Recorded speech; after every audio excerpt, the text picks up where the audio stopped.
work as hard as you can to wiggle out of that, because that's what it actually says, okay? And you say, well, I'm not convinced. I think you're twisting the scriptures, or I think maybe there's another way to interpret that. Okay, that's fine. I can prove it a second way.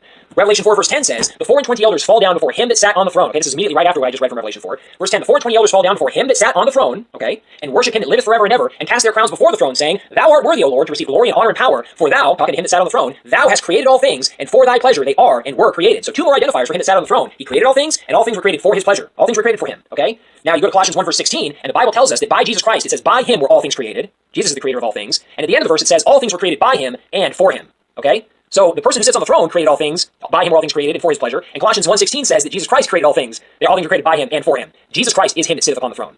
That's Jesus Christ, okay? And Jesus Christ is coming to Jesus Christ to take the book out of his hand. You say, well, that's stupid. I don't believe that. That doesn't make any sense. Look, great is the mystery of godliness. Is anything too hard for the Lord? Is it impossible for God to be in two different places at the same time? I thought God was omnipresent. I thought God could do anything he wanted except lie. You know, I mean, is this really that hard to believe that God comes to God and takes a book out of God's hand? Is that really that hard to believe? I mean, how big is your God? Stop and think about it for a minute, okay? Jesus Christ is him that sitteth upon the throne. And by the way, the lamb it's a vision anyway. I mean, not that that really means anything to me, but it's just the point is that it's a vision. Is Jesus Christ literally a lamb? I mean, come on, stop and think about it. But I can prove it. And you say, why are you still twisting the scriptures? I think you're still wrong. Fine, I can prove it a third way. And a threefold cord is not quickly broken. You go to Revelation chapter 21, verse 5, the Bible says, and he that sat upon the throne said, behold, I make all things new. And he said unto me, who? He that sat upon the throne, write, for these words are true and faithful. And he said unto me, who? He that sat upon the throne. And he said unto me, it is done. I am Alpha and Omega. Like, how much evidence do people need? I mean, how many more scriptures do you require? If I can prove one time that Jesus is the Father, then I've dismantled